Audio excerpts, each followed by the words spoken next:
नमस्कार बंधुरा welcome to my channel pups magic. आज आमी बानाबो रसालो मालपुआ।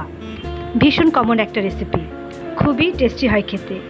अल्प किछु उपादान दिए सहजे एटा बानानो जाए, मुखे दिलेई जेन मिलिए जाए এই मालपुआ। नरम रसालो এই मालपुआ खेते सबाई भीषण भालोबाशे। आशा करी रेसिपिटी आपनादेर भालो लागबे। रेसिपि भालो लागले लाइक करबेन एबं सबस्क्राइब करे चैनलटी पाशे थाकबेन। प्रथमे एक बड़ बोल निलाम, ताते दिच्छी 2 কাপ ময়দা और 1 কাপ সুজি। मेजारिंग कापे होते होबे तार कोनो कथा नेই। जे बाटी बा काप मेपे ময়দা नेबेन सेई बाटी बा कापेई সুজি देबेन। दिच्छी अल्प मौरी, स्वादमतो नुन। आपनादेर भालो ना लागले नुन देबेन ना, तबे नुन स्वादटाके किन्तु बैलेंस करे। दिच्छी 1 কাপ कुरानो नारकेल और 1 কাপ चीनी। एबार समस्त शुकनो उपकरणगुलो आगे भालो मतो आमी मिशिए नेब।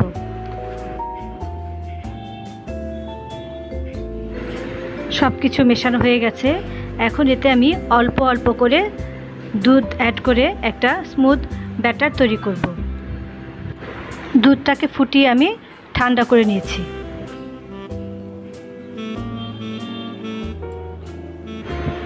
আমি আরেকটু দুধ অ্যাড করলাম। এখানে আমার টোটাল 2 কাপ দুধ আছে। মোটামুটিভাবে একটা ব্যাটার তৈরি হয়ে গেছে, দেখতে পাচ্ছেন আপনারা কনসিস্টেন্সিটা। এটাকে এখন আমি ঢাকা দিয়ে আধা ঘন্টার জন্য রেখে দেব। এতে চিনিটা গলে যাবে, তাতে চিনি থেকে জল বেরোবে এবং সুজিটাও অনেকটা ফুলে যাবে।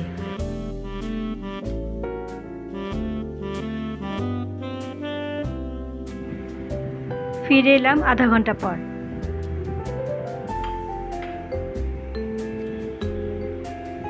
এখন দেখতে পাচ্ছেন ব্যাটারটা কিন্তু অনেকটাই ঘন হয়ে গেছে। এর জন্য আমাকে আরেকটু দুধ অ্যাড করতে হবে। আরও 1 কাপ দুধ আমি এতে অ্যাড করেছি।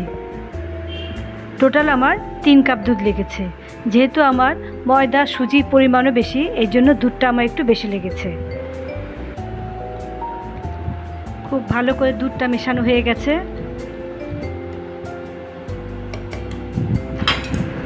কনসিস্টেন্সিটা আপনারা দেখে আশা করি বুঝতে পারছেন। মালপোয়ার জন্য ব্যাটার একদম তৈরি। আর চেষ্টা করবেন মালপোয়ার জন্য এরকম গোল হাতা ইউজ করতে। এখন আমি একটা সিরাপ তৈরি করব। এর জন্য একটা কড়াইতে 2 কাপ চিনি নিলাম আর নিলাম ওই কাপেরই 1 কাপ জল। দিচ্ছি 3 টুকরো এলাচ আর অল্প স্যাফরন। স্যাফরন না থাকলে দেবার কোনো দরকার নেই, আমার কাছে ছিল বলে আমি দিয়ে দিলাম। এখন সব কিছু ভালো মতো মিশিয়ে ভালো করে এটাকে ফুটতে দেব। ভালো মতো ফুটতে শুরু করেছে, তবে এখনও শিরাটা অনেকটাই পাতলা আছে। আমি আরেকটু এটাকে ফুটিয়ে নেব। এভাবে আরও কিছুক্ষণ ফুটিয়ে নিয়েছি। এখন শিরাটা আমি চেক করে নেব। খুন্তিতে একটু শিরা তুলে হাতে করে নিয়ে এভাবে আমি দেখে নিচ্ছি। কোনো তার তৈরি হয়নি, কিন্তু একটা আঠা আঠা ভাব আছে। আর এরকম হাতটা ডলা দিলে বেশ অয়েলি লাগছে হাতটা, তার মানে শিরা রেডি। আমি এখন গ্যাস অফ করে দিচ্ছি। আসলে এটা ঠিক বলে বোঝানো যায় না, আপনাদের এটা একটু চেক করে নিতে হবে। গ্যাসে একটা কড়াই বসিয়ে তাতে অনেকটা তেল দিয়ে দিচ্ছি, কারণ মালপোয়া ডুবো তেলেই ভাজতে হয়। তেলটাকে প্রথমে ভালো করে গরম করে নিয়েছি। তারপরে গ্যাসের ফ্লেম মিডিয়াম রেখে 1 হাতা ব্যাটার আমি আস্তে করে দিয়ে দিচ্ছি। কিছুক্ষণের মধ্যে দেখতে পারবেন মালপোয়াটা আস্তে আস্তে উপরে ভেসে উঠেছে। খুন্তি দিয়ে মালপোয়াটার উপরে এভাবে অল্প অল্প তেল ঢেলে দেব। এভাবে নিচের দিকটা গোল্ডেন ব্রাউন হলে উল্টে দিচ্ছি।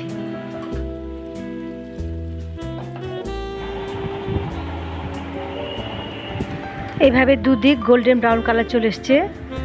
এখন যতটা সম্ভব তেল ঝরিয়ে এটাকে আমি তুলে নিচ্ছি।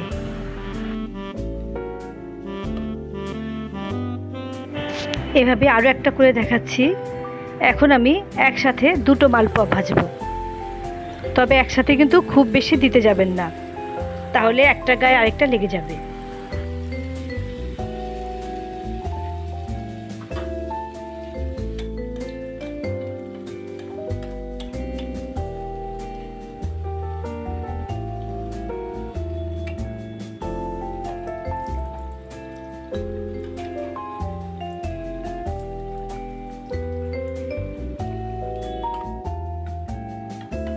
এখন এই গরম মালপোয়াকে আমি রসে ফেলবো।